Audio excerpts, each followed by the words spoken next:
Hello again. This is the part 4 of chapter 1. So far, we have covered two learning objectives of chapter 1 in the previous videos. And we answered the learning objective of why do we study economics. So we defined economics and we explained why it is important to study it. And we basically raised three major reasons.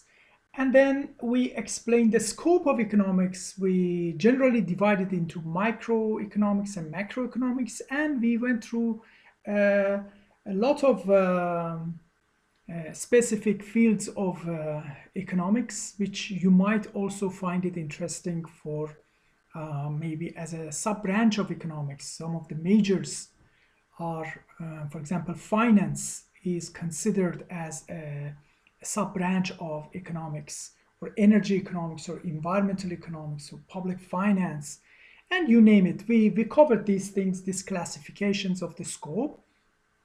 Now, two more learning objectives is left.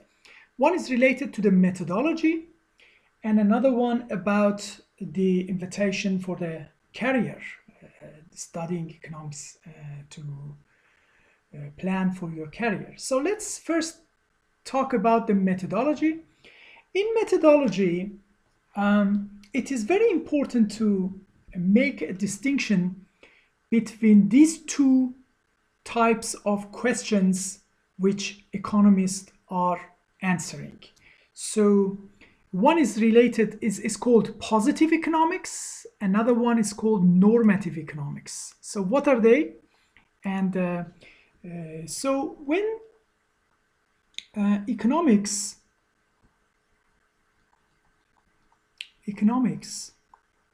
in terms of its methodology is split into two types. One is positive. So this is economist as a scientist, a scientist. This is the job which scientists are doing, science.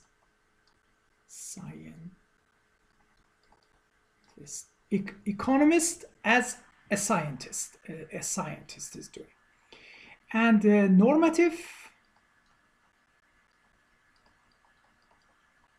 economist as a practitioner.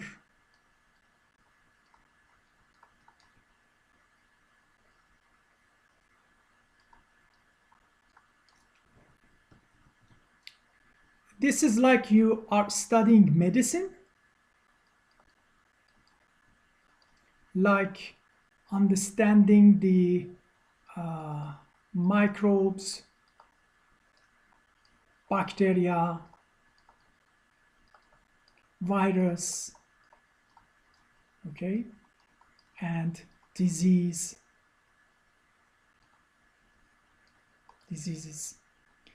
And now once you're basically studying the science, and now you start practicing, so you become a doctor, and then you prescribe medicine to cure basically problems. Okay, so you need to know this in order to do this. Okay, but this distinction is very important. That the positive economics is answering this question, what is?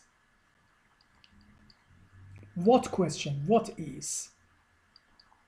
Whereas the normative economics is answering what ought to be, or what should be. Okay, this part of the methodology is fact-based, and it is testable against facts. So you're building some way of observing the phenomena with a view to understand what is that phenomena. Why the COVID-19, how does it work? And until you don't understand that the behavior of the virus, you cannot cure it. But once you find a cure, there are differences in the opinions. So here, some doctors might say that we ought to be using the vaccine. Some says that no, we should basically do something else.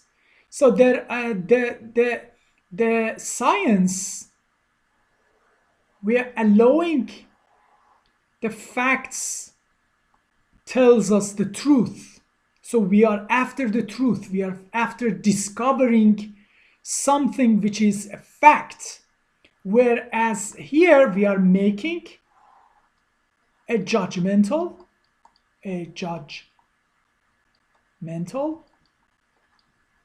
action based on the different opinion. It may be actually different. So not every economist are agreeing on certain actions to be implemented. Similar to the doctors. Already some doctors are doubting about the way that the global warming, the doctors, scientists who are studying the environmental scientists, they have different opinion from the way that the global warming or the climate change is being addressed. Or some doctors actually opposing use of antibiotic for every disease. They say, the overuse have actually created more problem. So this opinion base is very important to be understood. So if I want to rephrase it, positive economics is an approach to economics that seeks to understand the behavior and the operation of the system without making any judgment. So it's objective. I should say that this methodology is objective. Whereas this methodology is entirely subjective. Why it's subjective? Because it's based on the judgment, based on the opinion. Okay? It describes what exists and how it works. So it's doing a science, understanding the cause and effect. I will bring it here. I should have cause and effect.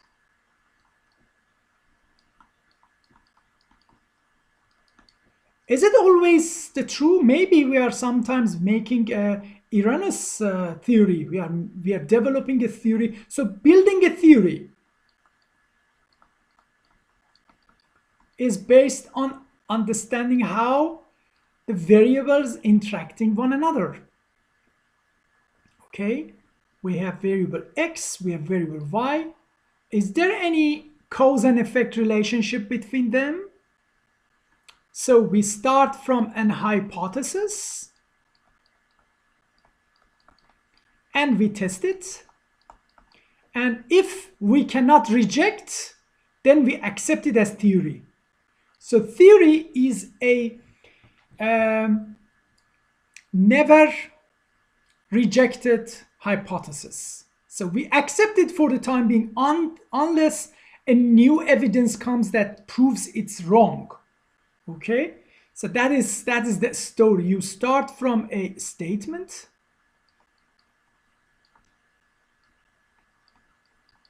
such as sun goes round the earth.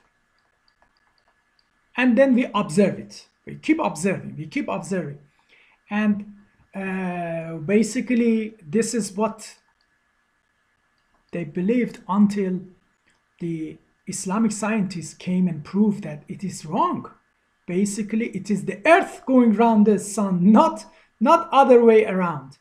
So by the time that was the theory in Europe, that sun goes around the earth-centric.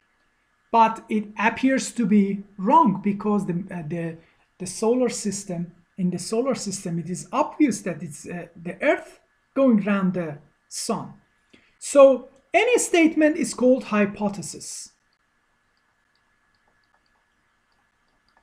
Okay, and then we can test it, and then once we cannot reject it, if cannot be rejected, then it is called a theory. You know, this is what is called in Arabic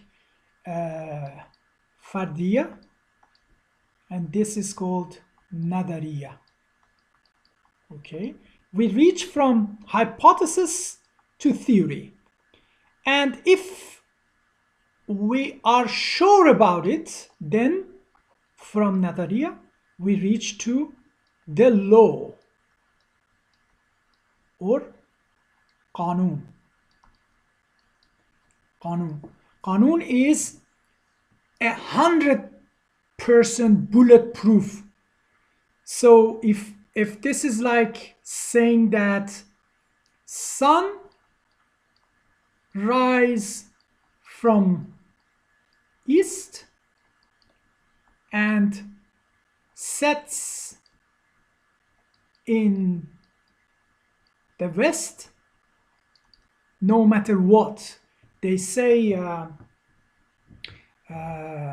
Prophet Ibrahim has said that, well, this is the fact, is that the sunrise, if you think that you can do the opposite, you go. So this is bulletproof.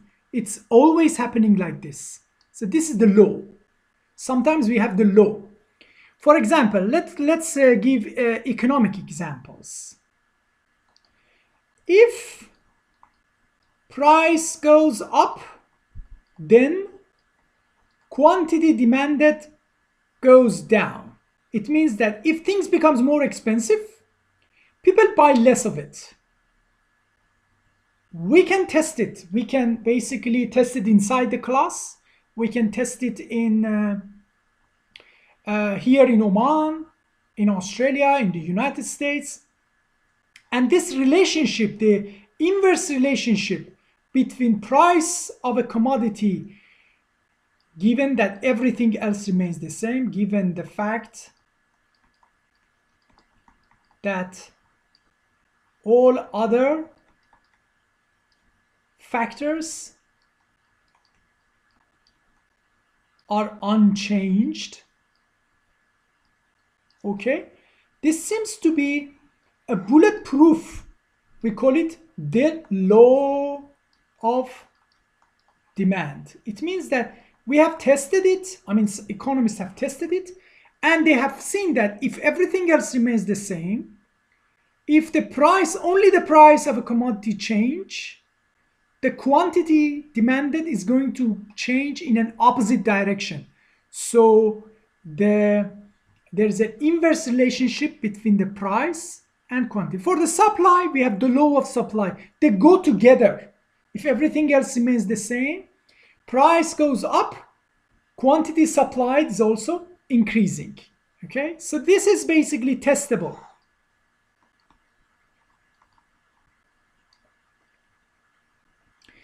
Another example, usury. Usury, or the interest rate, it's not interest rate, but the usury, or we in Islamic terminology, it's called riba. Okay, it's not interest rate. I should remove this.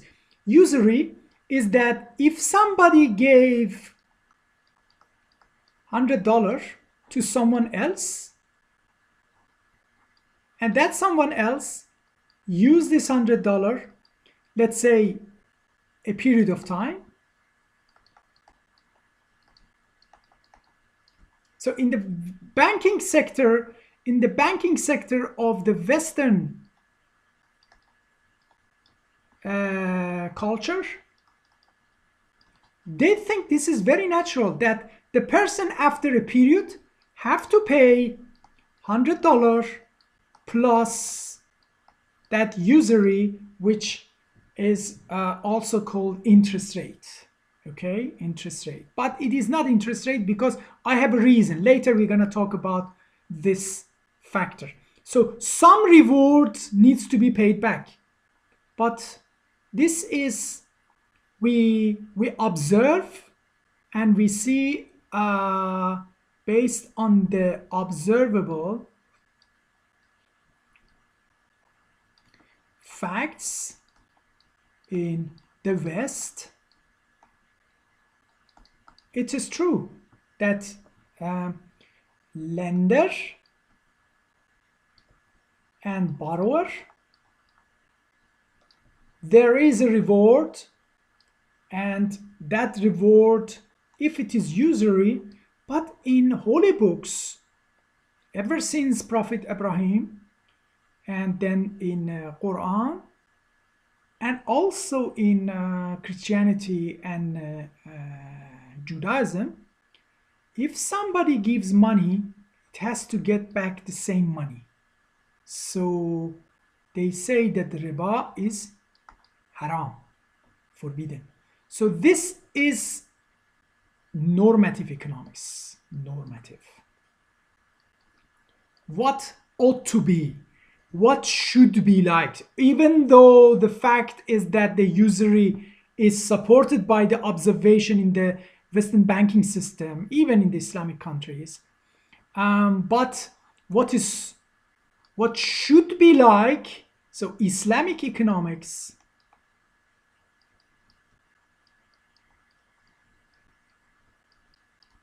is a normative, what ought to be. It's the way that, based on our opinion as a Muslim, we should not accept the usury. Usury is basically is a very bad behavior of the human being, and it exists in the society in one way or another. And if you are a good Muslim and if you are a believer, say, irrespective of it exists, you should not practice it. You should. So the word should or ought to be, must, is there. So this is basically the way that we are trying to practice. Irrespective of what the bacteria is doing, we should use antibiotics against the bacteria and vaccines against the viruses. This is the main difference between these two definitions. Normative is an approach to economics that analyzes outcome of economic behavior, evaluates them as a good or bad. The judgment is there. Practice of riba is bad. Okay, so this is normative. And may prescribe, this is the way, based on your opinion, based on your belief system, based on your judgment, you want to change the course of actions. So prescribe the courses of action. So this is also known as economists as a practitioners or policy makers. Policy economics. Macroeconomics is more like this because we are talking about taxation, we are talking about what should be done. Regulatory economics is a normative economics, whereas the positive economics is econometrics, empirical studies, and such. Okay, so here we are studying the cause and effect, and we develop a theory, and we are developing our understanding of what is going on, and here we are trying to change the course based on the best knowledge we have. Okay, based on our opinion and judgments, we are trying to change the status quo. So in the positive economics, as I said, we are developing a theory based on a model. And in a model, by definition, a model is a formal statement of a theory or a hypothesis, usually defined by mathematical statement, and then we try to understand the nexus or interrelationship between variable x1, x2, x3, and y, and such as so on and so forth. So here we are using the variables as the either cause and effect. We want to know if there are two variables x and y, is x is causing y or y is causing x. Okay, so mathematically speaking, I can say that we are using variables. What? This is not writing now. Variable. So variables are many variables like y and x1, x2, x3, xn. Usually there are so many of them. Okay, there are so many of them, but how we can find a cause and effect relationship? Is it like y is changed as a result of a change in x1? If assuming that everything else remains the same, so these are all constant,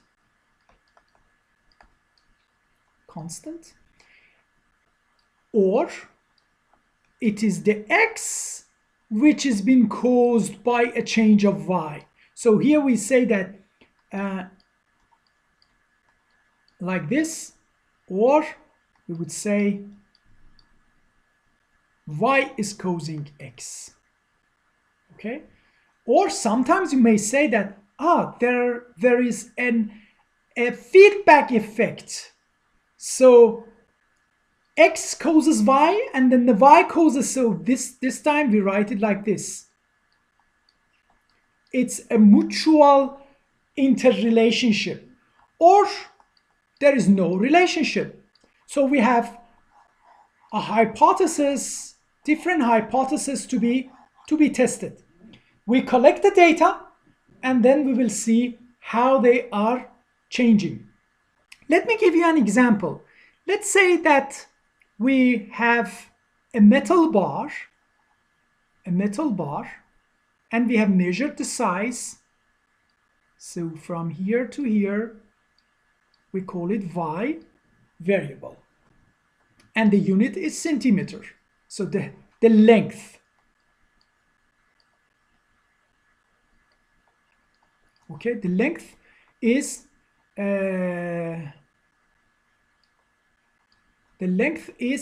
y centimeter. And then here we have a source of heat.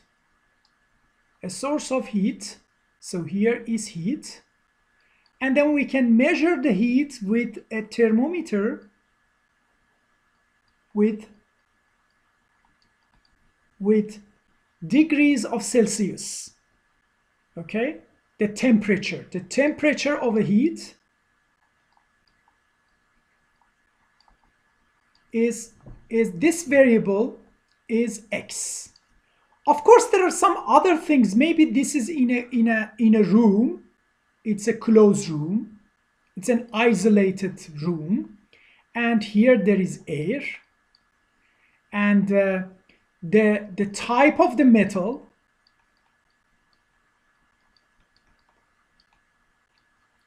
The type of the metal, is it iron or is it copper?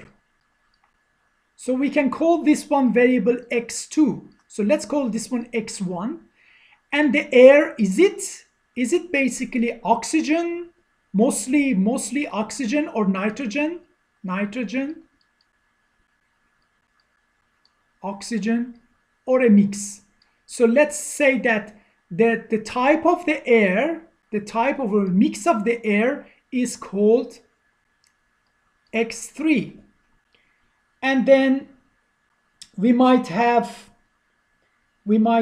other variables, x4, x5, x6, So they are also affecting in this experimentation.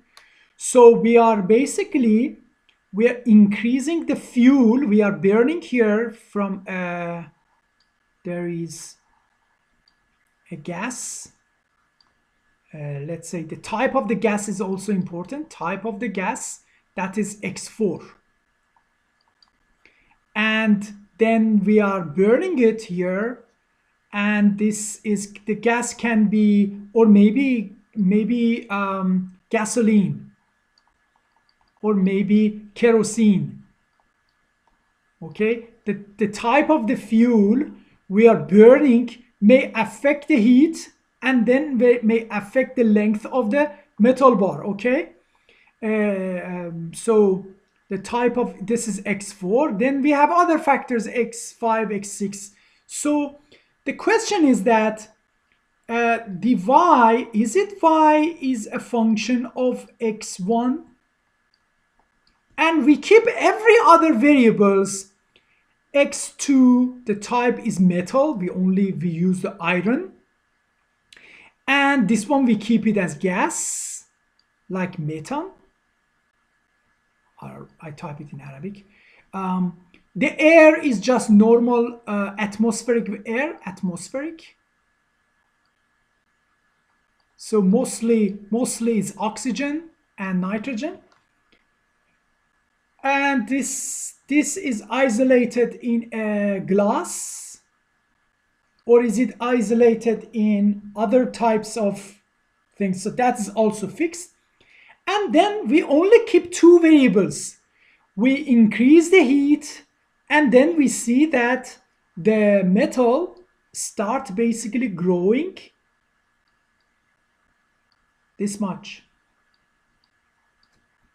delta y. So we say that X1 is causing the changes in y. If we change the heat, then this is called enbesat, or expansion, right? Expansion in metals. If you make it copper, if you make it gold, it's going to be faster. So we assume that everything else is everything else remains the same. It's called laboratory condition. Of course, I forgot to say the pressure. The pressure here is, the pressure is also atmospheric, or it's basically a vacuum chamber. So that's also important, because if it's a vacuum chamber, maybe the heat is not going to happen. Then the story is different. So we keep everything fixed, and then we start testing and we find a relationship. It's often, if the heat goes up, if the heat is increased, the length of the metal bar is increasing. So there is a positive relationship between these two. This is a scientific methodology.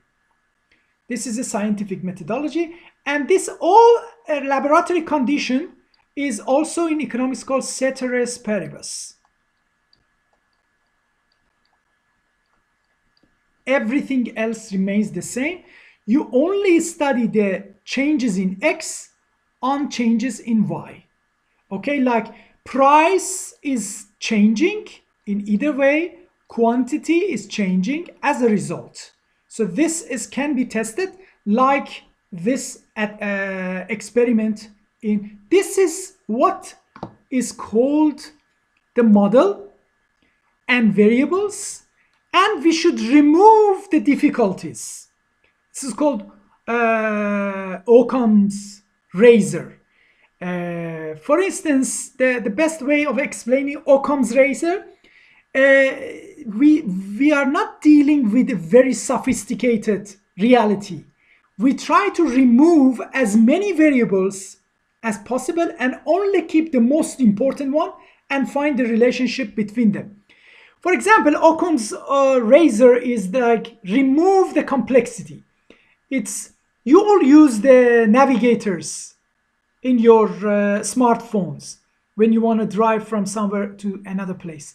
Of course, there's so many terrains in the place, but these navigators are removing everything and only keep the simple map.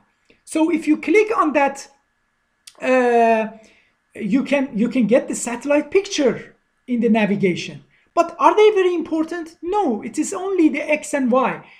Go right 100 meters, 10 right, then 10 left, 10 right, 10 left, and you are in your destination.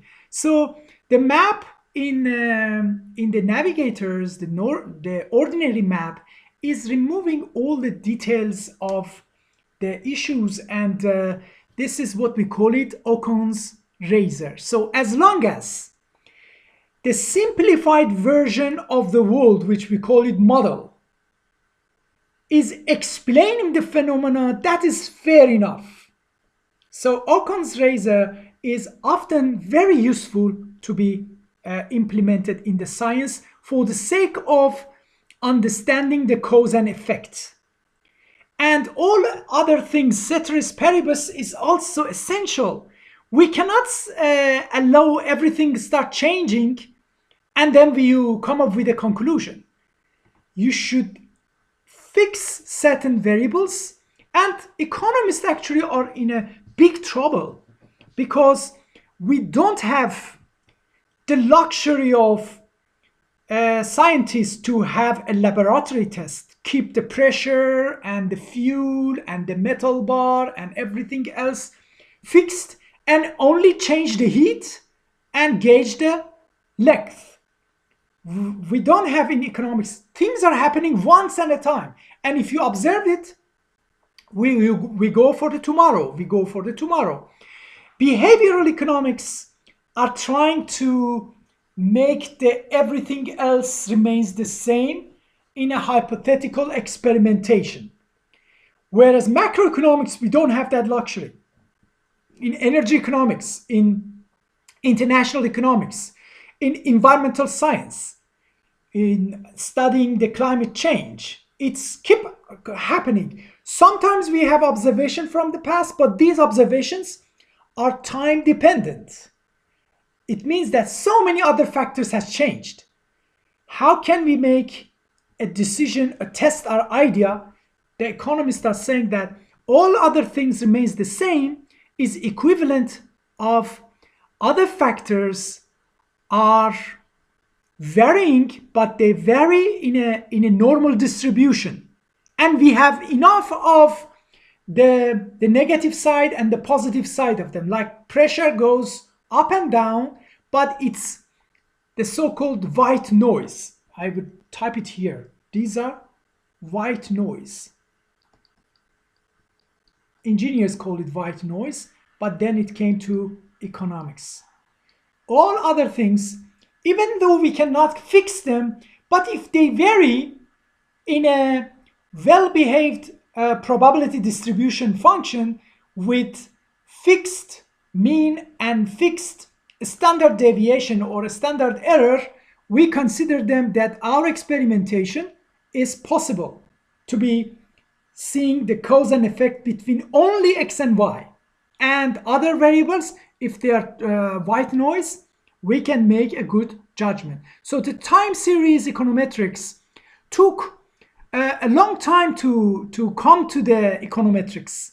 And this was the story of understanding which variables are not white noise. And then you have to implement certain tests to make sure that they are not time dependent. Our variables are all stationary, it means the white noise, or non-stationary. And if you have non-stationary, normal regression analysis or econometrics are giving you erroneous or wrong conclusion. This not that you are making a mistaken observation, you just see that A and then happens B. So you say that A is causing B. But if it's due to the time variant of A and B, you may make a wrong cause and effect analysis. This is called illusion. illusion is a wrong perception. You cannot trust your eyes. It's like sarab. You know sarab? You see the water, but actually it's not the water. It's the picture of the sky on earth. Once you go to the desert in the far distance, you see in the road I see water, but it's not water. So that observation is happening in the eyes, right? It might be actually illusion. And illusion happens once the other things are not the same or they are not white noise. So there's a lot of things for the scientists to do to make sure that their cause and effect analysis and developing the theory is correct. So the theories and models are expressed in words, in graphs and equations, and we are basically trying to test the idea in different ways. And the pitfalls or the erroneous message or illusion is often called post hoc or ergo propter hoc fallacy. This is a philosophical pitfall that simply because A happens after this in time, therefore because of this. This is a post hoc erroneous. If the A and B are time dependent, so simply because B happens right after the A, and usually if you do the correlation, they have a high correlation. So this is a common error made in thinking about causation, like illusion, which you see it in the far distance, which shows the picture of the sky on Earth and reflection, this is illusion. So scientists should do everything to avoid post hoc or ergo propter hoc fallacy. And testing theories is called empirical economics. Empirical economics. Econometrics is empirical economics. So you are writing like y is equal a plus b x, and then you estimate these parameters and you say a is equal 100 minus 0.2 x. So these are the estimates for it. Can be studied using econometrics or regression analysis. These are called empirical economics. So in empirical economics, we are doing a science. We are trying to understand the relationship between X and Y with the help of not only mathematics, but also statistics. So the probability of occurrence is also important. Quite contrary, in the once you have developed a good knowledge of what is going on or what is the phenomena, then you are in the position, like doctors, to prescribe how you can change the course and make it better according to your judgment, according to your understanding. And this is not an easy job. And economists are very divided because they have different opinions and they have different schools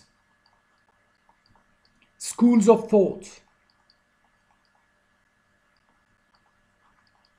For example, Adam Smith and David Ricardo was saying the government should not do anything. So the government should basically be a police, create and let the markets decide and solve the economic problems. This is called free market economy.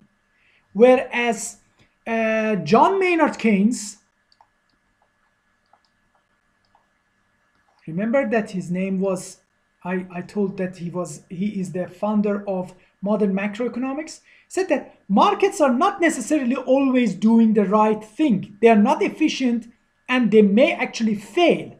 And as a result, the government should protect certain group of interest according to the best judgment.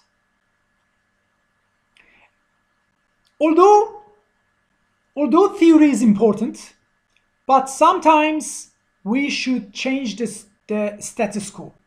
Like, for example, we see that because of the Western banking sector, the usury has been practiced, it has been penetrated in Islamic world. But Muslim countries are saying, no, this is wrong.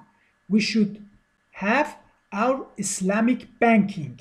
So there is no interest rate or usury rate to be precise, because interest rate still exists as an opportunity cost of accumulation of the capital. That is still exists, but you give money and take some extra, that is no longer there, okay, or is supposed to be not there. So what should be?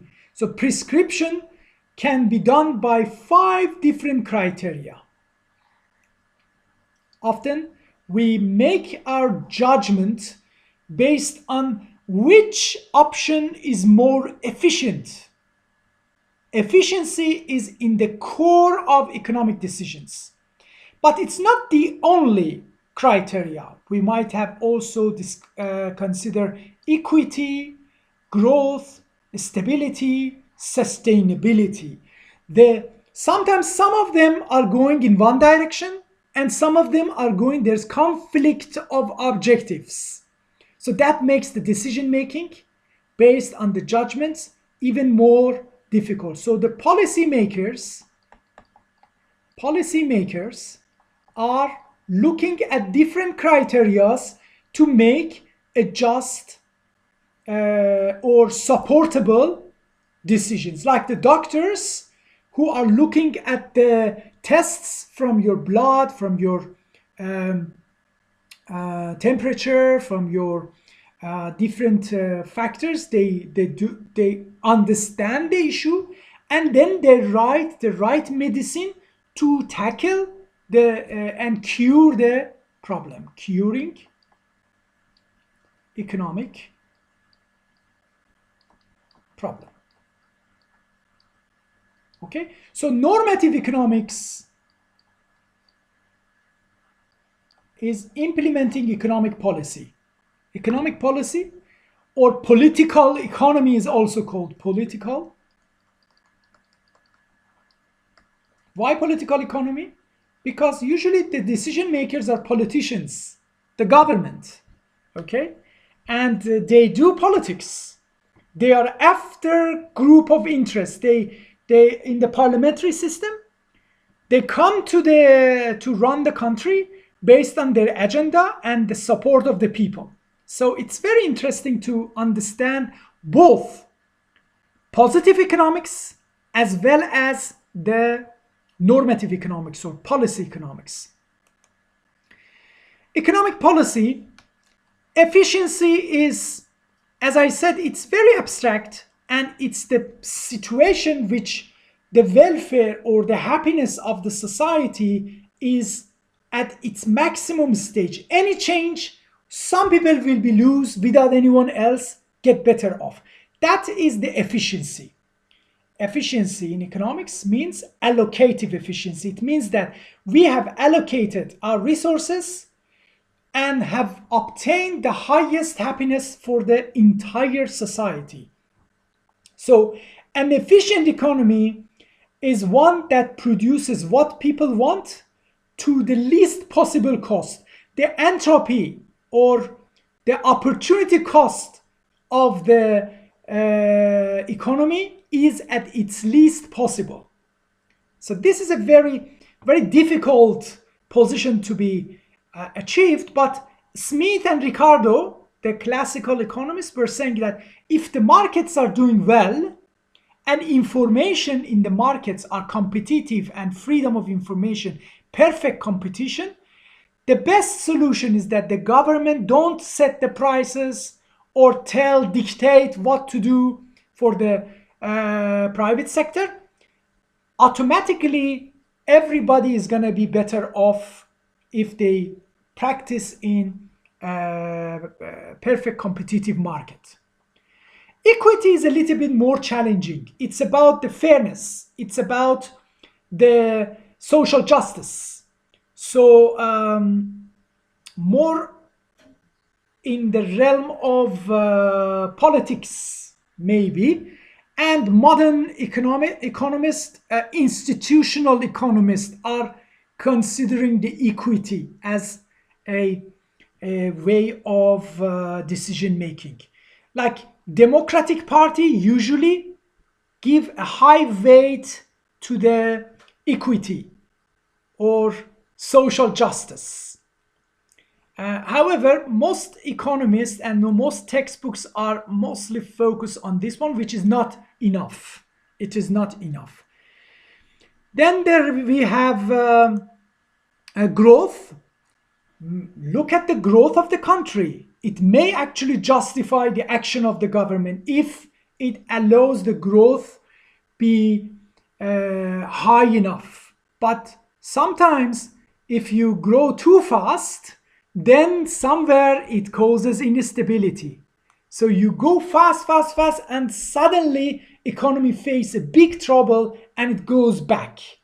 So a crash like a car.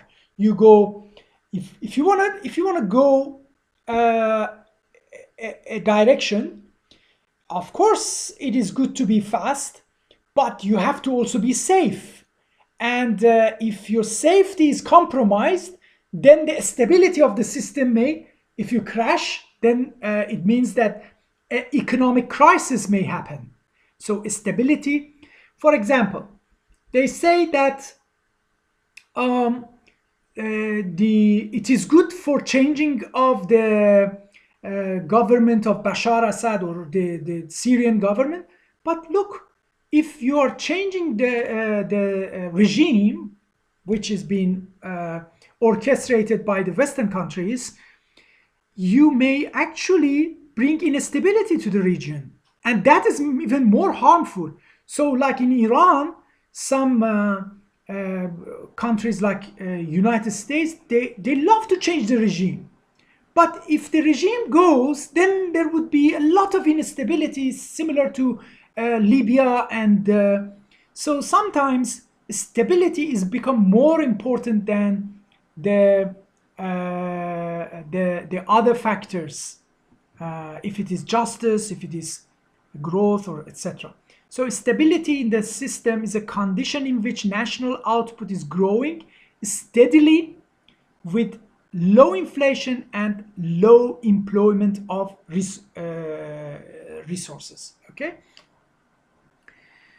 full employment and low inflation. If this condition exists, and we do it in the macroeconomics, we say that economy is in a stable condition. Sustainability was not in the book, but I brought it.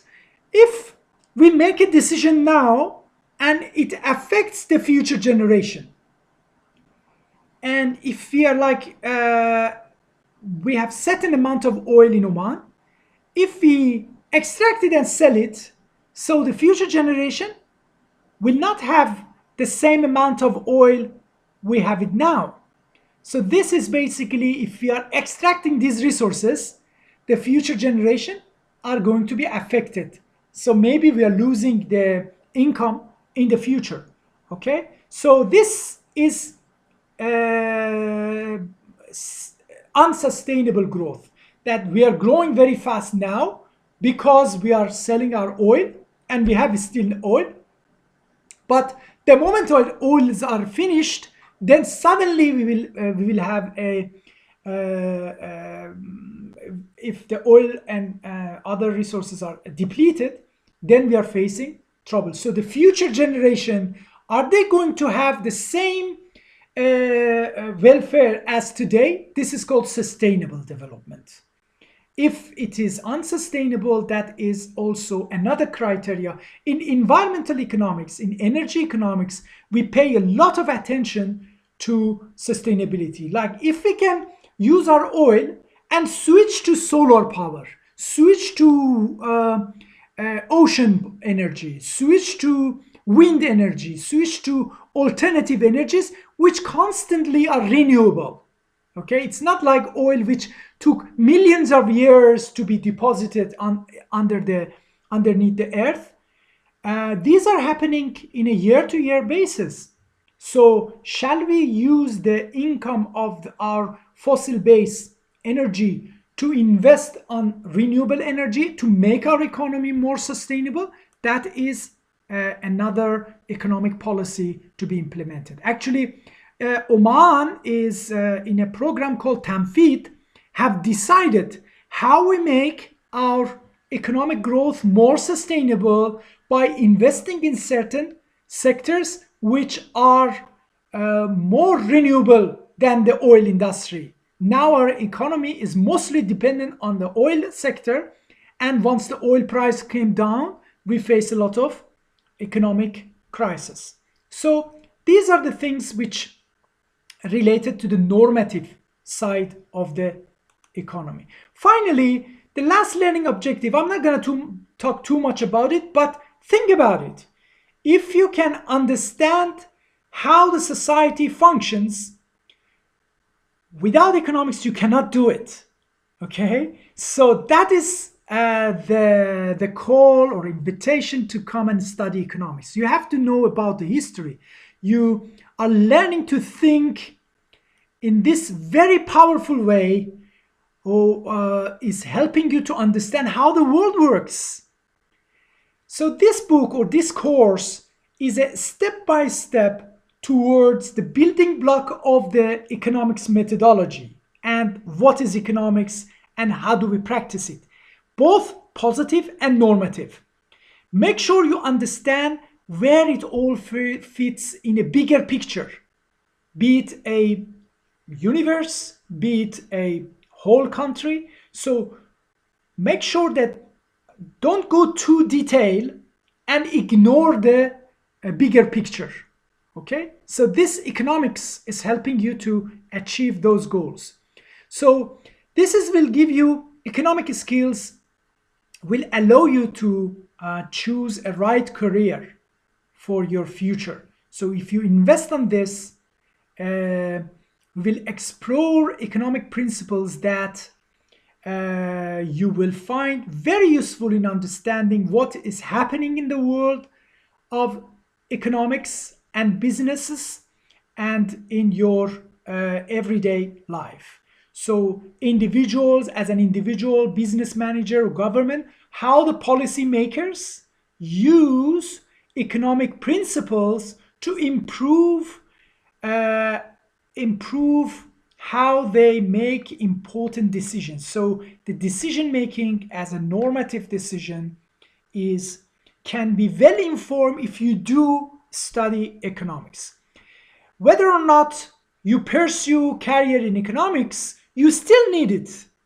You can still benefit from the skills learned by taking economics classes. So sometimes people have done management, they have done engineering, they have done medicine, but they come back and they learn economics because in the MBA programs, for example, and learn all the necessary tools which allows them to become a better citizen for their society. So economics is the foundation of all human sciences. To be precise, wherever a choice is need to be made, economics is there. Sometimes in sociology, we don't care about the choices. We understand the norms and the institutions. There, we don't need to study the choice. The choice are made for us. Okay? The sociology is a different school, different discipline, where the choice does not matter. But economics, whoever is making a choice, making a decision, must know economics in one way or another. Okay, this last part is also finished, and these are the key concepts which we learned in this chapter. And next will come chapter 2. Thank you very much. Please make sure that you will go through the slides, the reminder of the slides until page 42, which is covering the basics of graphs and the mathematics. We assume that you all know this, but go through it. If you have a question, you can ask me in the class. Thank you.